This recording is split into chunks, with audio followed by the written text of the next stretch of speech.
Welcome to a new park tour video, guys. Today, we're going to take a look at my latest take on the scenario called Bumbly Bazaar. I don't know what happened here. Why is this stand-up coaster icon here?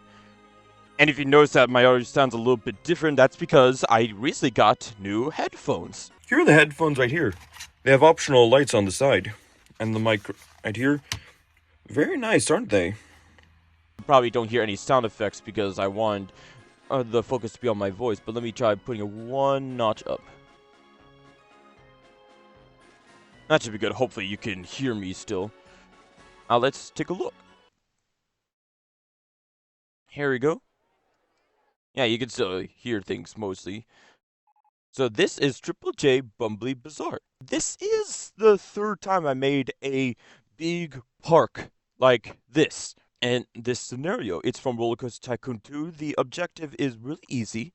And actually, I've been able to do it in the first month because it rained. And so everyone got umbrellas. Oh, wait, that's not the objective. Here we go.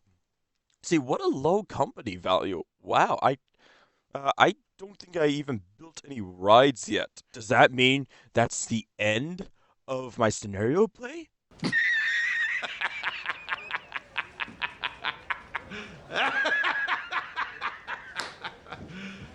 You serious? No, not at all. We always fill up the map in its entirety. Let me show you the original map.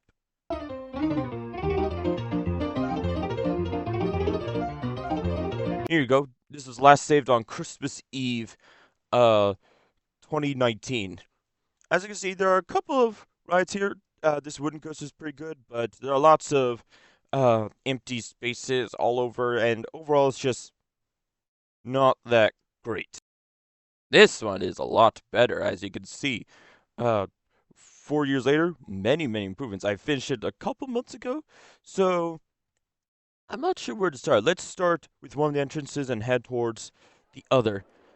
So you enter the park here, and the buildings here are consistent with the other ones. Like, these are red, representing the randomly placed landmines, and these are blue. Well, mostly white, but with a blue trimming. This is where you can buy certain souvenirs. And of course, the objective is done, but since then, I've almost 10 times it. That's crazy. But you may have noticed a double B&M coaster in the previous map, a double floorless coaster. I decided took too much space for this kind of map, but I brought it back here and called Bumbly Twister. Nice little quick floorless coaster, no mid-course brake run 5 inversions. However, I did bring back the double floorless concept in another park, an enormous park that I plan to make in 2 parts. You'll see it sometime soon. This part of the park I call Lumberjacks and Mines. Or was it Mines and Lumberjacks? Either way, it's the same thing. There are many interesting rides here. First of all, we get to this coaster called Pinecone Hill, which is a Reverchon spinning mouse. Very nicely decorated. I'll turn on vegetation so you can see the track better. It goes through a little hill over here and looks like a fun ride. Next to it, we have possibly my favorite corkscrew / aero looper coaster that I've ever built, called Mr. Bones' Crazy Colliery. A colliery is basically a coal mine. And you see Mr. Bones over here. See this skeleton over here with the top hat? That's Mr. Bones. And if this coaster were real, it would have a longer track length than Dragon Mountain at Marineland. Wow. Originally, I was trying to make something like an aero mega looper, like Viper at Six Flags Magic Mountain, but because of its enormous length, that kind of goes with the terrain and going slightly downhill, I thought 5 inversions was quite enough. And it looks great. And of course it broke down. Motherfucker! Next to Mr. Bones' Crazy Colliery, you get to what I imagine would be a CCI or Custom Coasters International coaster named Lumberdash. So this coaster is an out and back layout and a big moneymaker for the park. Let me show the statistics right here. Very high excitement rating, a big money maker too. And I made it very realistic. There's a storage shed, there's a station, queue line building. Very nice coaster overall. Little top spin here called the X. I won't show all of the flat rides, of course, because I'm more focused on the custom rides. Here's a little simple kiddie coaster named Little Dips. It's named Little Dips because there's a coaster in the park called Big Dips, which I'll get to very soon. And next to Little Dips, I have uh, Yeehaw Mines. I love the name Yeehaw Mines, which is a powered coaster or a mine ride like Thunder Run at Canada's Runland. Uh, I think it's funny when the coaster breaks and then it's stuck on one particular segment of track, and then when it's fixed, it has to rescue itself. Very good excitement ring too. I've also noticed that mine rides don't have very high of a running cost. That's interesting. Now, there's a YouTuber I used to like named Matsku84. He made a take on this park about 10 years ago. I used to think that his videos were the coolest things ever, but unfortunately, he doesn't upload anymore. He was a master at Roller Coaster Tycoon and Christopher's Locomotion. He made a triple giga coaster for Bumbly Bazaar. That would be amazing, but I decided not to do that because it would take a lot of space and a lot of work. So I made a B&M Hyper instead named Spirit of the Wind, just because it's like an airtime-filled coaster. It's one of the most expensive coasters I ever built within a budgeted scenario. It's kind of like the park's main attraction, being the tallest and fastest, 216 feet, and made almost $400,000. Incredible! And we cross the river here. You can also access the train here, with the original carousel. And of course, here's the original Bumbly Bazaar shopping area. I decided to leave it in. And of course, a bigger kiddie coaster named Ahoy! Here are the statistics here. This is the first coaster in the park, and pretty good for the first one. I modeled it after a Zier Tivoli coaster, kind of like Grover's Alpine Express at Busch Gardens Winsburg, which is actually quite fun for a kiddie coaster. If you ever find yourself in Winsburg, go give that coaster a ride. And next, Ahoy, we have, wait, I lied. This is the first coaster in park. This is the second, I believe. So, excuse my mistake. Big dips. Little dips? Big dips. A nice side friction coaster. These are supposed to be rare, of course, so I don't want to put them in every park. But, I just thought it'd be nice to have like an old-fashioned coaster right next to the original bazaar. I actually started building in the middle and then worked my way out.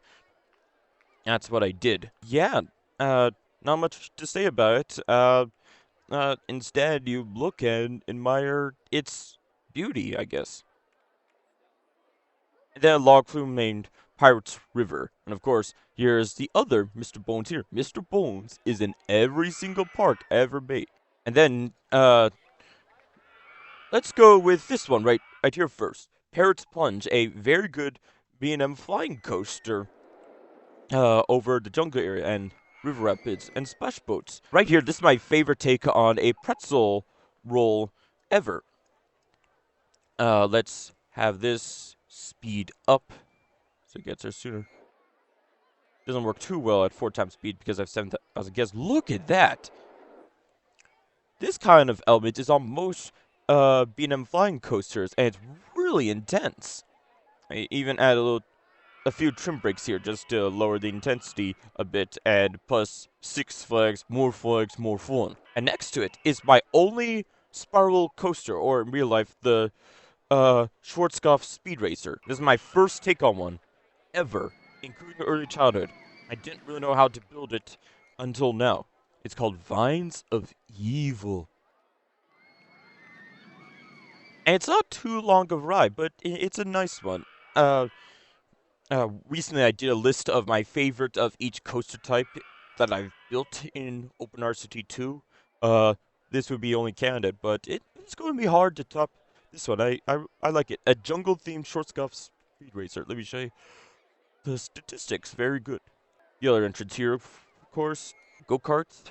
Let me find this, which is my favorite take so far on the bobsled coaster called older mountain. It's on a mountain, which makes perfect sense for the name, and it even goes through a tunnel. A bobsled coaster with a tunnel. How crazy would that be? And this, like the Wild West area, I like making Wild West areas. They're easy to make with the second wooden coaster called Death Valley. I thought that would be perfect for this area of the park. Look at it go!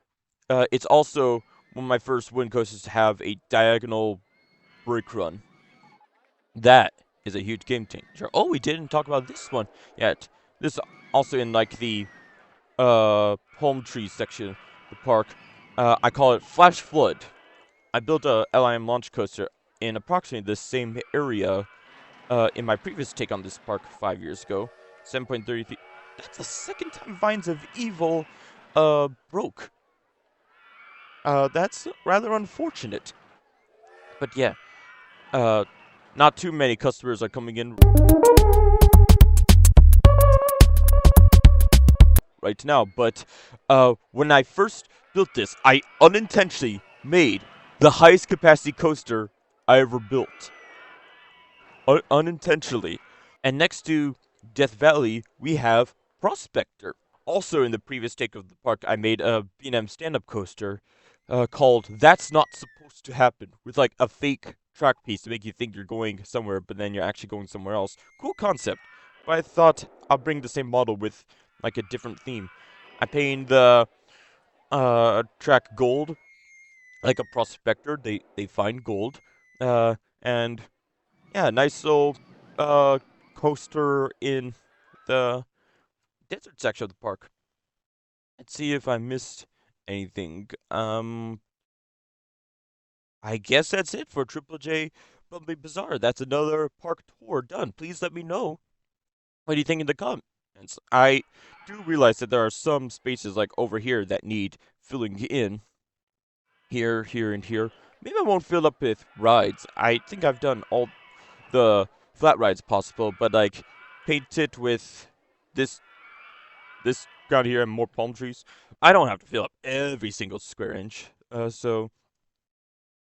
Yeah, please let me know what you think in the comments. What you liked, what could use improvement, of course. I take all constructive comments very seriously. Thank you for watching, and keep on tycooning. Ride on.